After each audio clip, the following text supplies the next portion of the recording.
Here I am sitting in a 1942 Jeep outside Westbury Manor Museum, and we're getting ready for our event based on true events here in Fareham just before D-Day in 1944. The writing on the wall, part of the Light Nights Festival, and there's going to be dancing here where we are. There's going to be music, there's going to be jive, there's going to be urban street dance, and hopefully there's going to be hundreds of people. On a normal Saturday, we would get about 150 people, and maybe on a good day we might get 170 people in on a day, and if we have a special event, maybe a couple of hundred. But on that day we had 980 people through in one day, and at one time we had over 400 people at one time, and they were all engaged in the performance, absolutely rapt, riveted. So you can see, as well as the Jeep, we've dressed the front of the building to be reminiscent of how it may have looked during the Second World War. We've got the sandbags, we've got the tape on the windows, and it's all part of creating the scene for the performance that's going to happen here. Local kids actually bringing to life. But it was like a party atmosphere, it was like a kind of carnival. It was absolutely buzzing. People were kind of flocking from all directions. The crowd was, I've never seen such a big crowd outside. We were drawing people out of McDonald's to come and see.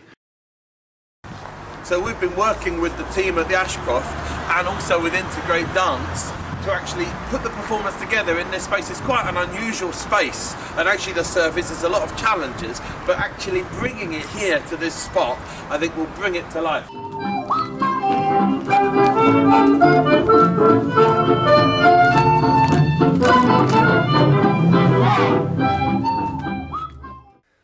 So tonight, this is where it's all going to be happening as well, because we're going to be projecting from inside the building against these windows. It's actually an idea that Dan and Gail at 131 Design had, to take a film, reverse it and project it through the inside of a building, and it makes the whole building like a light box. Every window will come alive. It's an astonishing effect. It really is going to, I think, wow the audience and complement the dancing fantastically. I'm really excited about it. In the end, I think there were 8 separate films made which were running on the night, so each window kind of had a different film, kind of illustrating a different aspect, I suppose, of kind of, Fareham during the war, the wartime preparations in this area, the people involved, what happened. A really interesting thing to do, because it was amazing how much that moved people. D-Day itself was actually masterminded, well planned, just some 5 miles from here at Southwark House. Montgomery, Eisenhower, Winston Churchill, all there. That was the supreme headquarters, and King George actually visited Fareham back and forth to that centre. That's where it all happened. The best story there is the map on the wall. That's something else that's still there to this day. Was actually made by Waddington's, the puzzle manufacturer, and the guys who came down and put the map on the wall. When they finally put the map together, it was so secret that they weren't allowed to leave. They were detained until after the investigation. They weren't allowed to make a phone call, anything. Absolutely top secret. And at that moment, when that was happening, that was when the streets of Fareham were absolutely chock-a-block with the troops. There were trucks and jeeps like this one, nose to tail in every single street, like a traffic jam. And because they didn't know when they were going to go, the guys were just sleeping under their trucks. The local people were bringing them out pots of hot water so they could make tea, so that they could wash. They didn't know where they were going. And that's where the story itself, really moving story actually. I remember when I was first told it, it kind of made the hair on the back of my neck stand up. There's a wall outside what's actually now the Ashcroft Arts Centre. It was a school during the Second World War on Osborne Road in Fareham. And outside that school, some of these young guys, these soldiers, saw that the kids who'd been going to that school had actually carved their names into the bricks of the wall. And some of these soldiers actually carved their own names into the wall. And then obviously they went off to D-Day, and within a week some of those guys would have been dead on the Normandy beaches. And we've got that monument here to this day. What I really liked about it is how those guys kind of engaged with the local children, Fareham's children. We've been able to kind of bring that story to life and get young people really engaged and interested, and particularly nice that we've had, you know, veterans and the British Legion involved with this project as well. So kind of, you know, across the generations, and kind of the young kids get an insight into some of the things that actually happened here. My name's Charlotte Constantine. I'm the Arts Development Officer at the Ashcroft Arts Centre, and we run a programme of classes and events here, and we wanted a chance for one of our classes to really get involved in an event in the community.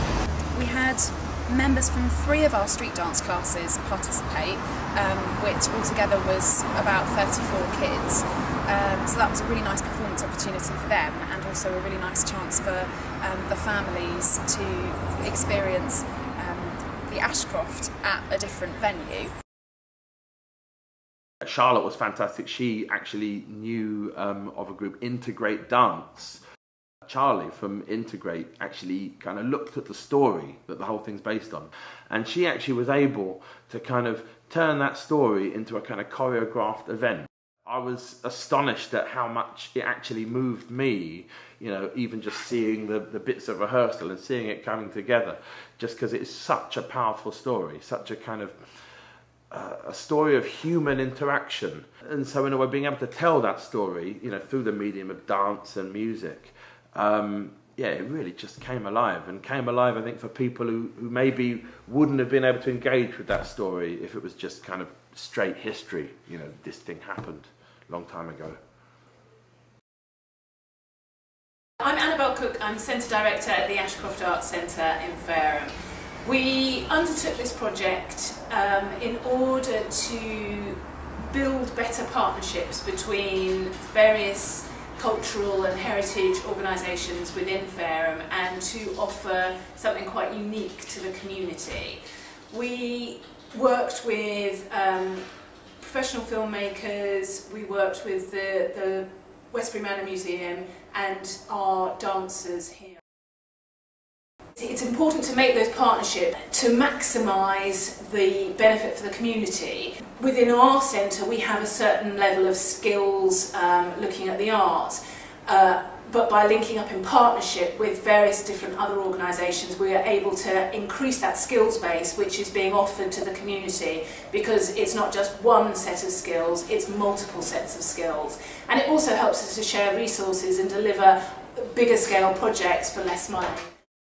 I think it's fantastically important to have events like this for the museum, and also for the people of Fareham, because, you know, we hold the history of the community here in our collections, but it's not something that everybody can engage with all the time.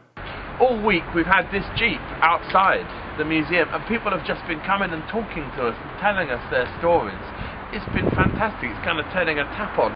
I also think that the best way to preserve, you know, artifacts and important things from the past is to make people care. People being interested that's the bedrock of conservation. The partnership, the team, was really key to making this happen. We couldn't have done anything like this event on our own as a sole organisation. So the team over at the Ashcroft, the team at Find Your Talent, 131 Design, who actually puts so much of the creative content into what we were able to do. Integrate Dance, even the Jeep, which came from the Hampshire County Council Museum collection, actually came down from Aldershot Military Museum, and on the back of that Jeep we actually had people from within the community bringing their own military vehicles in, which in turn then got the crowd in, got people talking. Working really closely with Fareham Borough Council, the town centre manager, who actually, you know, sorted out all the trading licences. The local parking team, because we had loads of vehicles out in the street, we had to do dispensations, all sorts of things. The team here, absolutely fantastic. Not just in the kind of lead up, the preparation, moving vehicles around, coping with tons of sand, but on the night itself.